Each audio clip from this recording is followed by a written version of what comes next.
আজকের recipe hotel স্টাইলে ফুলকো আলু পুরি, যা খেতে ভীষণ মজার। একটাতে মন ভরবে না, একটা খেলে আরেকটা খেতে ইচ্ছে করবে।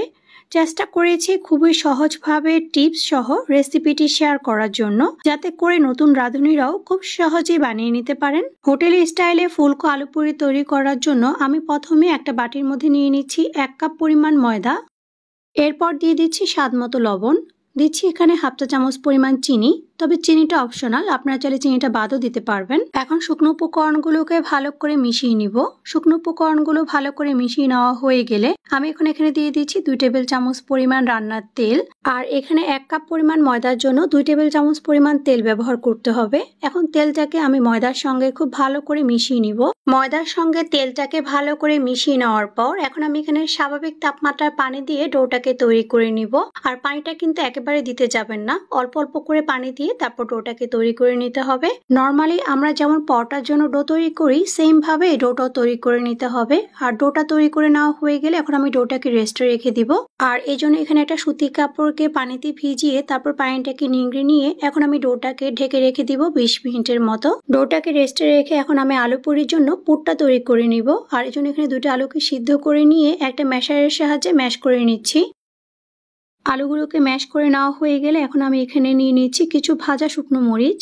এরপর এখানে কিছু পেঁয়াজ বেরেস্তা নিয়ে নিয়েছি। আর দিয়ে দিচ্ছি এখানে কিছু কুচানো ধনেপাতা, তবে ধনেপাতাটা অপশনাল, আপনারা চাইলে ধনেপাতাটা বাদও দিতে পারবেন। দিয়ে দিচ্ছি স্বাদ মতো লবণ। এখন লবণটা দিয়ে মরিচটাকে ভালো করে মেখে নিব। আর পেঁয়াজ আর ধনেপাতাটাকেও ভালো করে মেখে নিব। মেখে নেওয়া হয়ে গেলে আমি এখানে দিয়ে দিচ্ছি সামান্য চাট মশলা। আর দিয়ে দিচ্ছি সামান্য একটু বিট লবণ। এখন সবকিছুকে আলুর সঙ্গে ভালো করে মিশিয়ে নিব।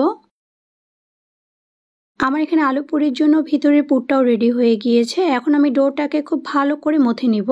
আর 20 মিনিট রেস্টে রাখার কারণে কিন্তু ডোটা অনেক বেশি সফট হয়ে গিয়েছে। এখন আমি ডোটাকে ভালো করে মথে নিয়ে তারপর আমি এটাকে ছুরির সাহায্যে কেটে নিচ্ছি। আপনারা আলু পুরিগুলোকে ছোট অথবা বড় যে কোনো সাইজে তৈরি করে নিতে পারেন আপনাদের পছন্দ মতো। ডোটাকে কেটে নেওয়ার পর এখন আমি ডোটাকে আবারও ভিজা কাপড় দিয়ে ঢেকে রাখছি, এতে করে আর ডোটা শক্ত হয়ে যাবে না। এখন কেটে নেওয়া ডো থেকে একটা ডো নিয়ে তারপর আমি আলু পুরি তৈরি করে নিব। আর এই জন্য আমি ডোটাকে আবারও মথে নিয়ে তারপর আমি হাতের সাহায্যে ডোটাকে দিয়ে একটা ছোট রুটির মতো করে বানিয়ে নিব। আর এটা চারপাশটাকে একটু ছড়িয়ে দিবেন, কিন্তু মাঝখানটা কিন্তু ভারী রাখবেন। এরপর তৈরি করে রাখা আলুর পুর থেকে কিছুটা পুর নিয়ে আমি রুটিটার মাঝখানে দিয়ে দিচ্ছি। আর দুই পাশের মুখটাকে খুব ভালো করে প্রথমে আমি লাগিয়ে নিব। দুই পাশের মুখটাকে লাগিয়ে নেওয়ার পর এখন আমি চারপাশ থেকে এটাকে গুছিয়ে নিয়ে তারপর আমি এটাকে মুখটাকে খুব ভালো করে বন্ধ করে দিচ্ছি, যাতে করে আলুর পুরটা সহজে বের হয়ে না আসতে পারে। এখন আমি পুরিটাকে বেলে নিব। আর এর জন্য বোর্ডের মধ্যে আমি তেল লাগিয়ে নিচ্ছি। পুরিটা কিন্তু ময়দা দিয়ে বেলবেন না, তেল দিয়ে বেলে নেবেন, তাহলে খুব সহজেই পুরিটা বেলে নিতে পারবেন। আর যে পাশে মুখটাকে সিল করবেন সেই পাশটাকে নিচে রেখে তারপর পুরিটাকে বেলে নেবেন। আর পুরিটা কিন্তু এক পাশে বেলবেন, উভয় পাশে বেলতে যাবেন না, তাহলে কিন্তু আলুর পুরটা বের হয়ে যাবে।